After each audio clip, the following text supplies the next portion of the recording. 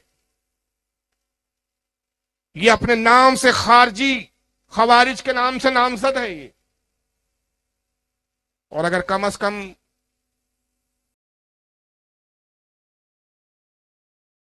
گستاخی کرے تو کم سے کم نازیت کے درجے پر ہے۔ اور جو بڑھاتے ہیں، اتنا بڑھاتے ہیں، اتنا بڑھاتے ہیں کہ جناب مولا کائنات کو صحابہ میں افضل تو چھوڑیے، انبیاء سے تک افضل بتا دیتے، نبیوں سے افضل تک بتا دیتے ہیں۔ اتنا بڑھا دیا، اتنا بڑھا دیا، اور صرف اس پر بھی اکتفا نہیں کیا، اس پر بھی ان کو سکون نہیں ملا کہ نبیوں تک بڑھایا یا نبی کی طرح بنایا، معاذ اللہ علی کو خدا تک کہہ دیتے ہیں۔ یہ جو موجودہ اس وقت فرقہ ہے، یہ اپنے آپ پہ شیعہ رافضی فرقہ کہلاتا ہے۔ لیکن عجیب بات ہے کہ محبت کی آڑ میں یہ نہیں سوچتا کہ ہم اتنا بڑھا رہے کہ اس محبت میں گستاخی بھی ہو رہی ہے، کیونکہ نادان کی دوستی جی کا جنجال۔ مشہور محاورہ اپنے بزرگوں سے سنا ہوگا کہ نادان دوست سے دانا دشمن زیادہ بہتر، کہ نادان دوست آپ کا فائدہ پہنچانا چاہتا ہے لیکن وہ اپنی نادانی کے سبب آپ کا نقصان کر دیتا ہے۔ مثال مشہور ہے، حضرت مولانا نوم مثنوی شریف میں نقل فرماتے ہیں کہ ایک بادشاہ نے ایک بندر کو پال لیا اور اپنا محافظ، اپنا باڈی گارڈ اس بندر کو بنا دیا۔ لوگوں نے سمجھایا کہ بھائی بندر آخر جانور ہوتا ہے، اور دیکھا نہیں صاحب، جانور بڑا وفادار ہوتا ہے۔ لوگوں نے کہا مانا کہ بھائی وفادار ہوتا ہے لیکن اس کو عقل و شعور نہیں ہوتی، اور چونکہ جانور ہے تو کب کس طرح سے تیری حفاظت کرے گا، کیا تدبیر اختیار کرے، یہ شعور مند نہیں ہے، یہ صرف لڑ سکتا ہے لیکن حالات کو سمجھ نہیں سکتا۔ لہذا ایک نادان پر بھروسہ کرنا یہ مناسب نہیں ہے، کسی سمجھدار انسان کو اپنا باڈی گارڈ بنا کے رکھو۔ بادشاہ نے ماننے سے انکار کر دیا۔ اب بندر 24 گھنٹے بادشاہ کے ساتھ رہتا، پہرا دیتا، تھا کہ بادشاہ جب اپنی خوابگاہ میں اپنے بیڈ روم میں سوتا تو تب بھی یہ جاگ کے بندر پہرا دے رہا ہوتا۔ مولانا روم فرماتے ایک مرتبہ بادشاہ سو رہا تھا، یہ پہرا دے رہا ہے، تلوار ہاتھ میں لیے ہوئے، بندر کے ایک مکھی بھی مناتے ہوئے بادشاہ کی ناک پر آ کے بیٹھ گئی۔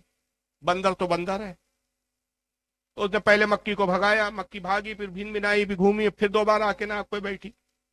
اس نے پھر ہاتھ سے بھگایا، مکھی پھر اڑی، اڑنے کے بعد پھر بھین بنائی، گھومی پھری، پھر ناک پہ بیٹھی۔ جب 2-3 بار ہو گیا، بندر کو غصہ آیا کہ کم بخت بار بار آ رہی، تلوار نکالی اور مکھی پر حملہ کر دیا۔ اب ظاہر ہے مکھی تو مرنا نہ مرنا بات کا میٹر تھا، لیکن نتیجہ کیا ہوا؟ بادشاہ کا سر ہی قلم۔ یہ ہوتی ہے نادان کی دوستی۔ وہی حال ان محبت کرنے والے نادان دوستوں کا ہے۔ وقت کی قلت ہے، زیادہ تمہید کو میں لمبا نہیں کر سکتا کہ میں اس کی تشریحات اور تفصیل سے بتاؤں۔ میں نے 2 گروہ کے نام بہت مختصر وقت میں آپ کے سامنے پیش کر دیے کہ ایک گروہ وہ ہے کہ جس نے محبت اتنی کی اتنا مبالغہ کیا کہ گمراہ ہو گئے۔ ایک وہ ہے کہ جنہوں نے گھٹایا اور نعوذ باللہ مولا علی کی توہین کرنے والا گروہ خارجی اور ناسبی کہلایا، اور محبت پہ جنہوں نے افراط کیا، اضافہ کیا، مبالغے سے کام لیا، وہ شیعہ رافضی کہلایا۔ ہم اہل سنت و جماعت، ہم اعتدال پر ہیں، ہم صحابہ کا بھی احترام کرتے ہیں، اہل بیت کا بھی احترام کرتے ہیں۔ ہم صحابہ کی توہین کو بھی جائز نہیں سمجھتے، ہم اہل بیت کی توہین کو بھی جائز نہیں سمجھتے۔ ہمارے نزدیک ان میں سے کسی کی توہین جائز، لیکن علی کی محبت کی آڑ میں انہوں نے صحابہ سے دشمنی کی، صحابہ کی توہین کی۔ شیعہ رافضیوں نے یہ طریقہ اپنایا کہ علی کی محبت کا حق تبھی ادا ہوگا جب تک ہم صحابہ کی توہین نہ کرے، گویا ہم نے اہل بیت اور علی کی محبت کا حق ادا نہیں کیا۔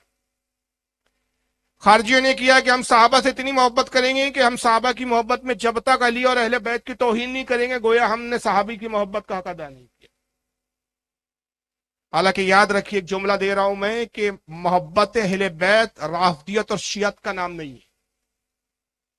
محبت اہل بیت، بہت سے لوگ کہتے ہیں نا، حضرت امام شافعی نے کہا کہ اگر محبت اہل بیت شیعت کا نام ہے تو میں اعلان کرتا ہوں کہ میں شیعہ ہوں۔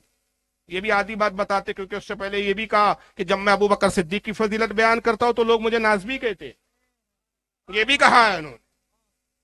اور جب میں محبت علی کا ذکر کرتا ہوں تو لوگ مجھے رافضی کہتے ہیں. اگر ابو بکر اور علی کی محبت یہ رافضیت اور ناصبیت ہے تو پھر میں اعلان کرتا ہوں کہ ہاں میں مرنے تک ناصبی بھی ہوں اور مرنے تک میں رافضی بھی ہوں. ادھوری بات بتاتے ہو. تو امام شافعی نے نہیں کہا کہ میں شیعہ ہوں. اگر تم اس کو شیعہ سمجھتے تو پھر میں شیعہ ہی صحیح. یاد رکھیے محبت اہل بیت کا نام شیعت نہیں ہے بلکہ دشمن صحابہ کا نام شیعت ہے. اور صحابہ سے محبت کا نام ناصبیت نہیں ہے بلکہ اہل بیت کے توہین کرنے والوں کا نام ناصبیت.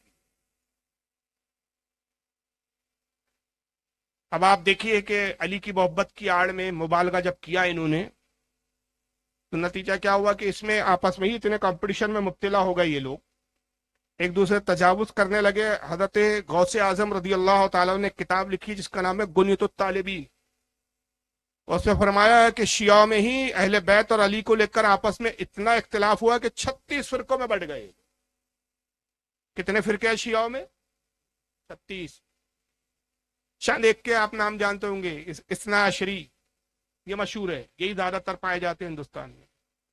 مگر اس میں اسماعیلی شیعہ بھی ہے, داؤدی شیعہ بھی ہے, کھوجا بھی ہے, بھورے بھی ہے, دنیا بھر کے نام ہے. اور سارے نام گنوائے بھی, ان کے عقیدے بھی بتائے.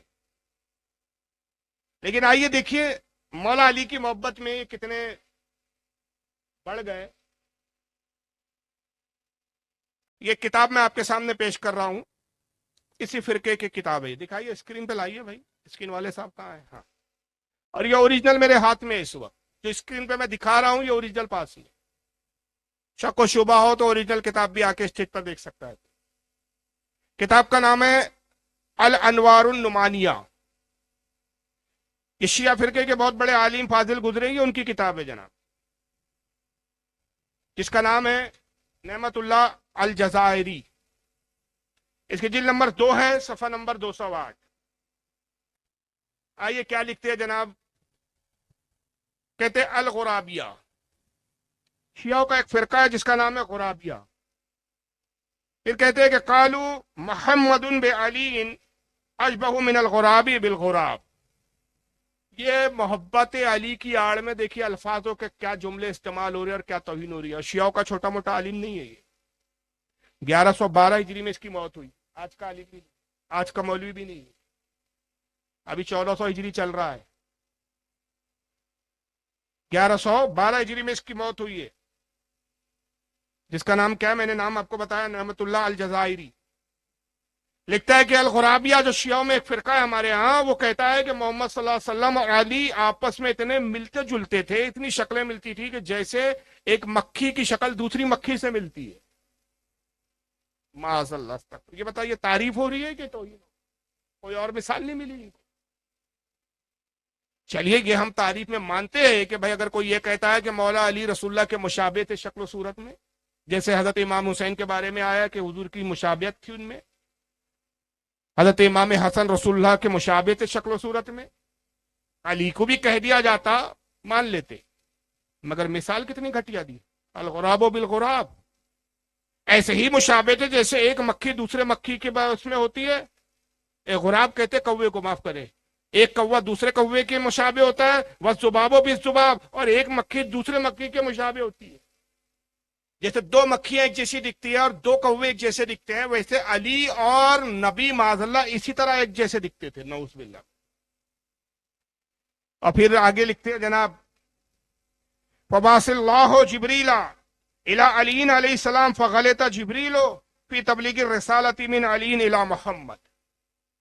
کہتے ہیں کہ حقیقت میں نبوت اور رسالت علی کی طرف بھیجی گئی تھی, مگر جبریل سے غلطی ہو گئی, جبریل کی ملاقات محمد سے ہو گئی, محمد کو علی سمجھ کر وہی دے دی.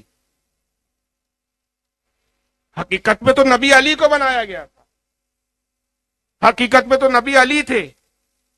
کس سے غلطی ہو گئی؟ فرشتے سے. اور فرشتوں میں بھی کس سے؟ جو فرشتوں کا سردار ہے جبریل. اور میں نے ابھی ابتدا میں عقیدہ بیان کیا کہ فرشتے معصوم ہوتے, ان کا غلطی کا شائبہ بھی نہیں. مگر یہاں مولا علی کی تعریف میں مبالغہ کرنے کے لیے اتنے حد درجے بڑھ گئے یہ لوگ کہ نعوذ باللہ من ذالک جبریل کی توہین کر رہے ہیں. اور پھر کہتے ہیں کہ قال شاعرہم, یہی وجہ ہے کہ ان کے ایک شاعر نے شعر بھی کہا ہے, غلط الامین عن حیدرہ